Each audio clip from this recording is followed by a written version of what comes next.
Imagine flying low at 100 feet, completely exposed, hanging out of your helicopter behind your machine gun with 2,000 rounds between your legs, scanning for targets with your gun being your only protection.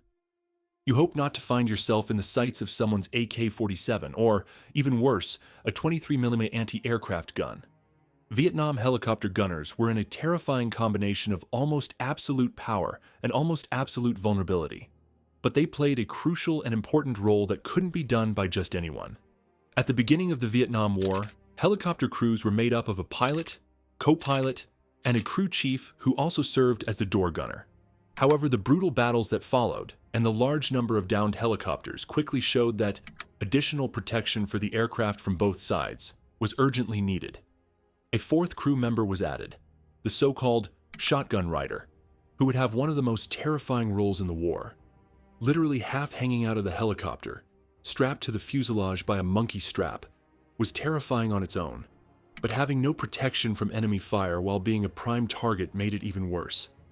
If you wondered if they ever fell out of the helicopters, yes, it happened. Sometimes they would be left hanging on their strap while the rest of the crew pulled them back up, while others were not so lucky. These soldiers participated in the most important missions, from medical evacuations to direct infantry support and suppressing enemy positions.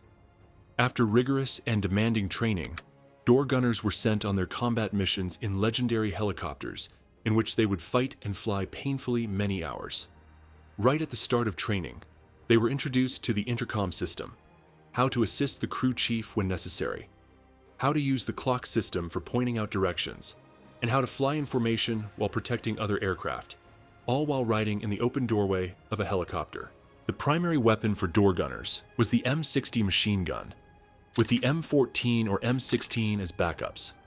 The M60 could fire between 500 to 650 rounds per minute, with an effective range of about 1,300 yards.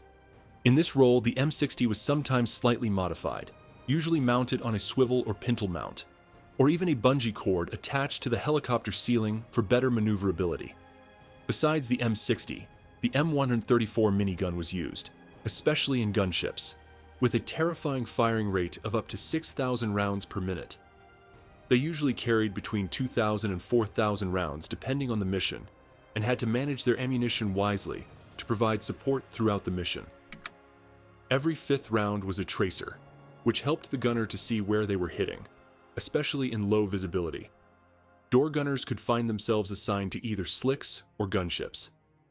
Slicks, like the UH-1 Huey, were mostly transport helicopters used for moving troops, supplies, or medical evacuation. Missions in this role, the main job of the door gunner was to provide defensive fire in vulnerable situations such as takeoffs or landings. They typically used M60 machine guns for this. Gunships, on the other hand, were heavily armed helicopters designed for offensive combat, where door gunners worked as part of the attack team. They provided close air support to ground troops with rockets, miniguns, or even grenade launchers. Attempts were made to mount the .50 caliber machine gun on helicopters as well, but it proved too heavy for this role. Gunners were trained to fire machine guns in different positions and at various angles depending on combat needs. They coordinated with the pilot, who would turn the helicopter to align with the gunner's field of fire. But the main challenge was to fire accurately from a helicopter since it moved at high speed at different angles and altitudes, with maneuvers to avoid enemy fire and with moving targets. The gunners had to compensate in their aiming and use various techniques to put their rounds where they wanted. There were also constant vibrations from the helicopter and wind resistance that made stabilizing the gun even more difficult. In theory, gunners were trained to fire in short bursts of 5 to 7 rounds, pausing to assess the impact before adjusting and firing again. But in practice, they had to compensate for inaccuracy with volume of fire. Gunners would usually sweep the area, firing in wide arcs to increase the likelihood of hitting an enemy and to keep them suppressed. They had to lead their targets, meaning they aimed behind or below their targets because the bullets fired from the helicopter would carry the forward momentum of the aircraft. Therefore, they could never aim directly at the target, but had to constantly adjust for various factors. Now let's talk about the door gunner's protection, or better said, the lack of it. Since helicopters had to be kept as light as possible, it was impossible to add heavy bulletproof shields for gunners. as you might see on vehicles. And since the helicopter itself wasn't bulletproof, shields would have had little effect. Flak jackets were issued, but they could only stop smaller shrapnel at best, providing no protection against direct fire and doing little for the gunner, besides making them even hotter and heavier. Door gunners had flight helmets, which offered some protection but were mainly designed for communication with a built-in intercom system. There were also so-called chicken plates, ceramic plates covering the chest area, protecting from small arms fire, but they were heavy and bulky, and many crew members chose not to wear them, hence the nickname implying only chickens wore them. The gunner serves as the eyes and ears of the crew, searching the ground for any movement or signs of enemy activity. Since the Viet Cong were masters of camouflage, spotting enemy positions in the jungle from a fast-moving helicopter was crucial. A helicopter required a trained and experienced eye, and when something was spotted, it was almost impossible to determine with certainty who they were. This led to many instances of friendly fire or innocent civilians being killed.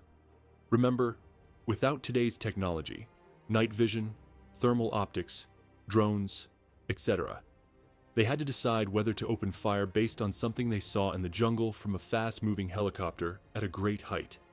The enemy did their best to blend in with the local population and environment, and many Viet Cong soldiers were actually children as young as 12 years old, used as part of the battle plan. When firing on the move, it was impossible to know exactly what they were hitting and who was out there in the woods.